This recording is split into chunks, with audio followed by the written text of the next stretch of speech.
الحمد لله نحمده ونستعينه ونؤمن به ونتوكل عليه ونعوذ بالله من شرور أنفسنا ومن سيئات أعمالنا من يهده الله فلا مضل له ومن يضلل فلا هادي له ونشهد أن لا إله إلا الله وحده لا شريك له ولا وزير له ولا ند له ولا مثل له ولا مثال له ونشهد أن سيدنا وسندنا وحبيب ربنا وطبيبنا وطبيب قلوبنا سيدنا محمدا صلى الله عليه وسلم أرسله الله تعالى إلى كافة للناس بشيرا ونذيرا وداعيا إلى الله بإذنه وسراجا منيرا أما بعد فأعوذ بالله من الشيطان الرجيم بسم الله الرحمن الرحيم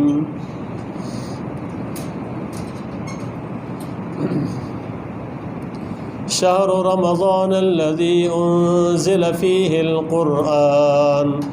هدى للناس وبينات من الهدى والفرقان صدق الله العظيم وبلغنا رسوله النبي الأمي الكريم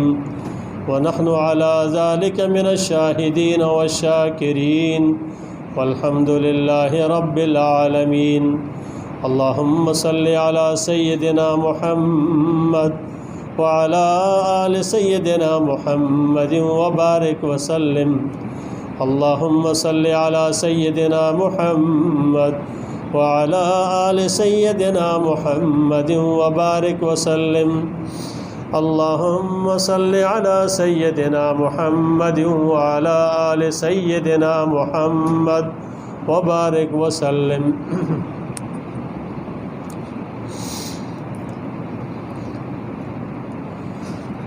اللہ تبارک و تعالیٰ کا ایک کرم ہے اور اس کا فضل ہے کہ اللہ نے رمضان المبارک کا مہینہ ہماری زندگی میں ایک مرتبہ پھر نصیب فرمایا اور بالکل اللہ کرے کہ بس وہ نصیب ہو جائے۔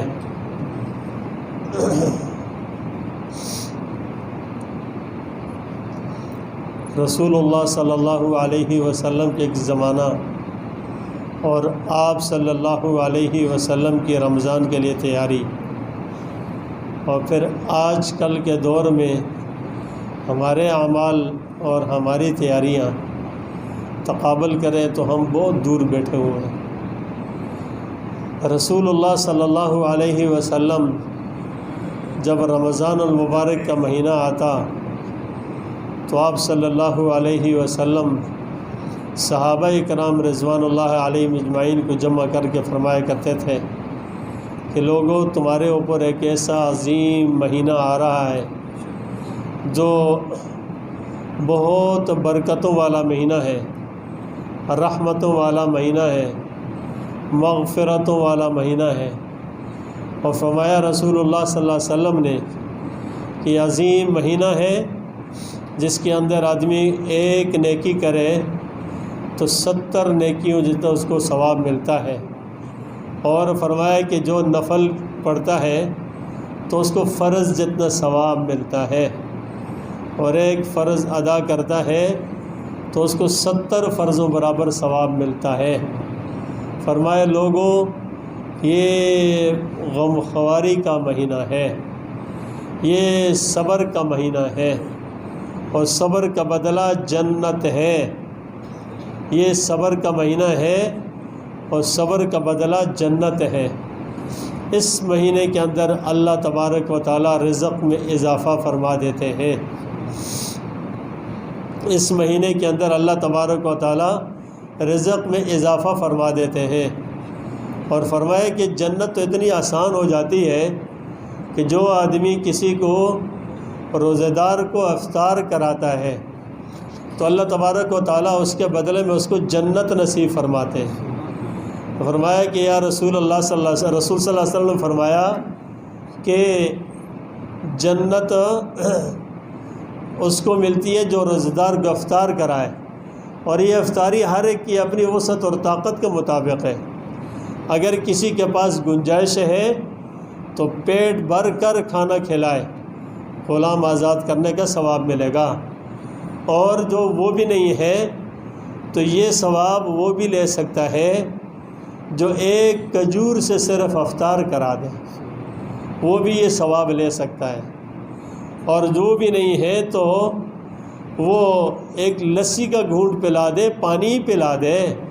وہ بھی یہ ثواب حاصل کر سکتا ہے۔ اب ان ساری باتوں کے اندر راز کیا ہے؟ راز یہ ہے اس کے اندر کہ ہم دیکھتے ہیں آج کل کے ماحول کے اندر بھی کہ افطار کرانے والے تو بہت سارے ہیں، بڑے بڑے لنگر کھول لیتے ہیں، بڑے پیسے خرچ کرنے والے ہوتے ہیں، لیکن ان کے پیچھے اس عمل کو محفوظ کرنے کا طریقہ جو ان کے پاس نہیں ہوتا، اور اس کو برباد کر دیتے ہیں۔ تو میرے بھائیوں، ہم اپنے عملوں کی طرف تو جا رہے ہوتے ہیں، اس کو محفوظ نہیں کر سکتے، اور وہ کیا کہ اپنے اعمال کو ریاکاری سے نہیں بچاتے اور ریاکاری کرتے رہتے۔ پھر اس کے اندر پیشہ بنا لیا ہے لوگوں نے کہ کوئی خیراتی نظام کھول کے اور لوگوں سے مانگتے پھرتے ہیں، پھر لینے کے بعد بھی اس کے اندر کوئی احتیاط نہیں ہوتی کہ یہ چیز ہے میں اس مصرف میں کیسے خرچ کروں، یہ بھی نہیں ہوتی۔ اور پھر اگر قرض بھی لیا تو کوئی آدمی بہت ہی اخلاص سے کرے نا تو ویڈیو اور پھر جو ہے فیس بک پر اور ویڈیو بنا کر اس کو شیئر کر کے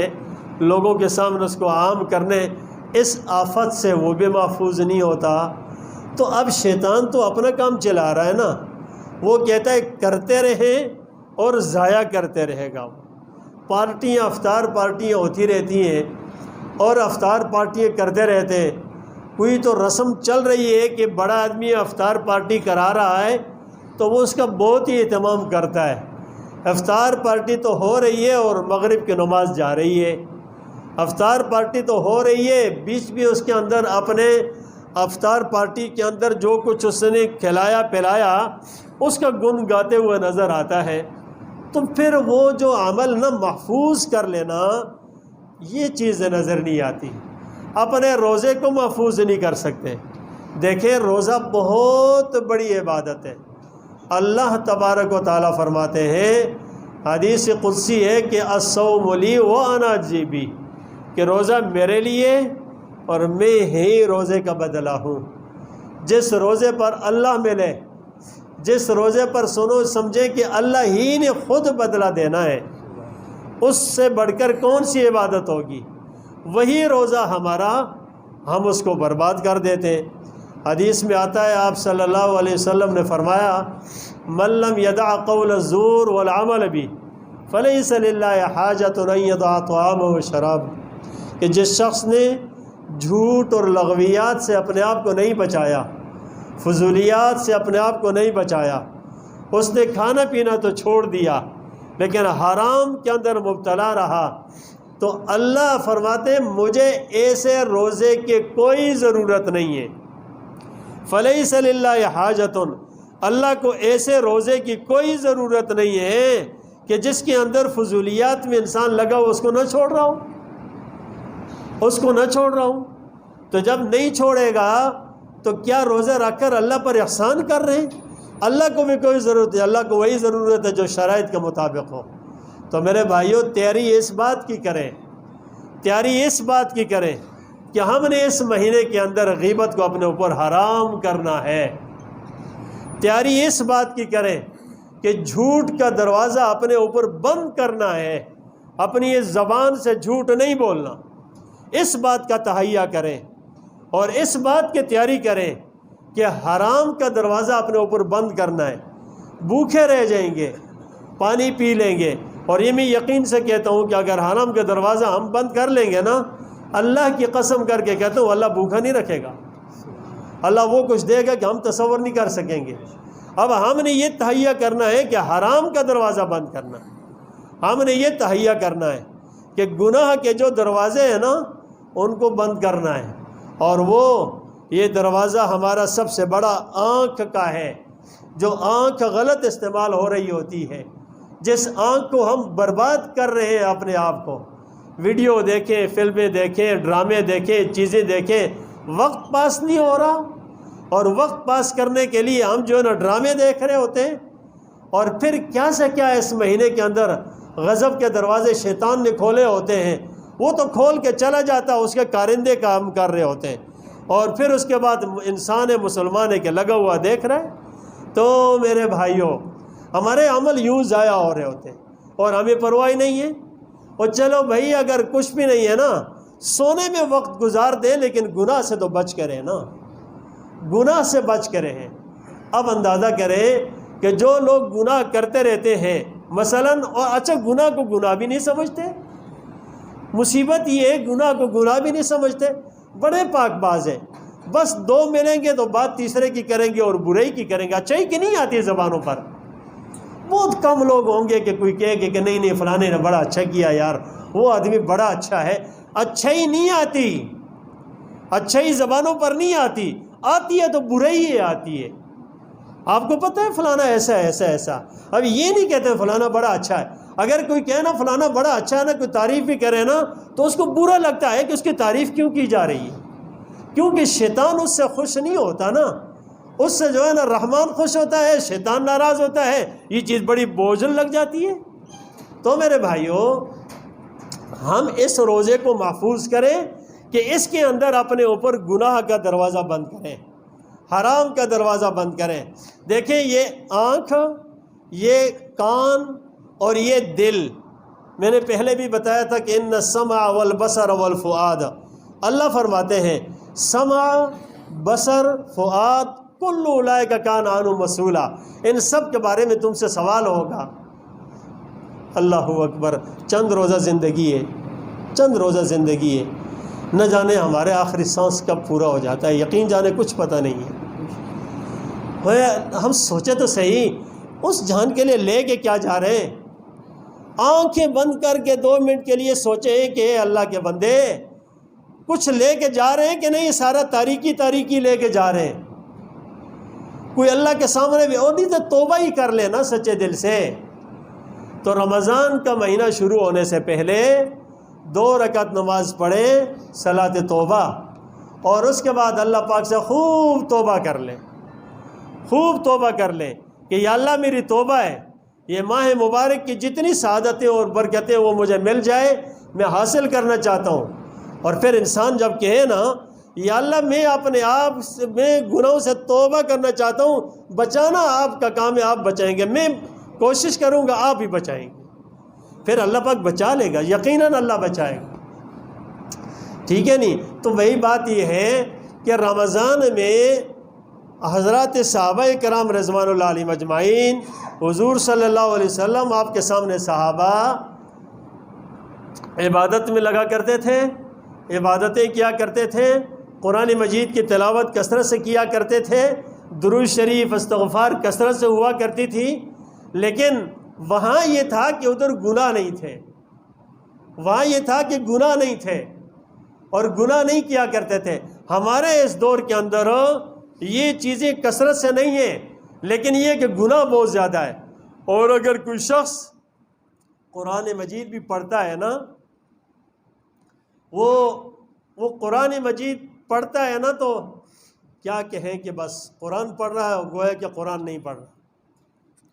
قرآن پڑھ رہا ہے گویا کہ قرآن نہیں پڑھ رہا۔ رب قاری القرآن والقرآن یلعنہ، آپ صلی اللہ علیہ وسلم فرما بہت سارے قاری قرآن پڑھنے والے ہوتے ہیں، لیکن قرآن ان پر لعنت کر رہا ہوتا ہے۔ رب قاری القرآن والقرآن یلعنو، قرآن لعنت کر رہا ہوتا ہے۔ اب اندازہ کریں، آپ کہیں گے ہم قرآن پڑھ رہے ہیں، قرآن بھی لعنت کرے؟ تو قرآن لعنت کرے نہیں کرے گا تو کیا کرے گا؟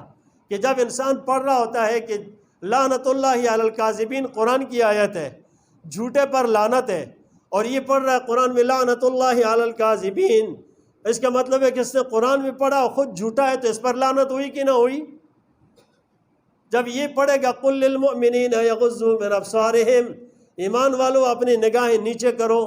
اور ادھر سے حضرت کی نگاہیں جو نہ خوب لگتی ہیں نامحرموں پر، ویڈیوز پر، برائی پر، تو بتائیں یہ قرآن لعنت نہیں کر رہا؟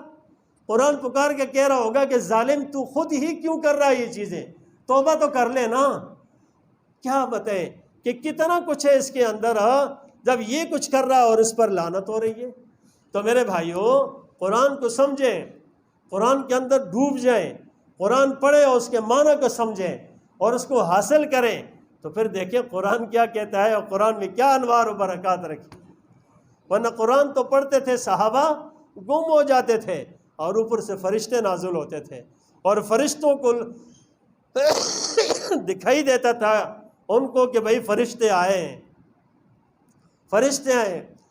کیا شان ہے قرآن پڑھنے والوں کی کہ اللہ تبارک و تعالیٰ بھی آپ صلی اللہ علیہ وسلم سے فرماتے، قرآن قاری ابی سے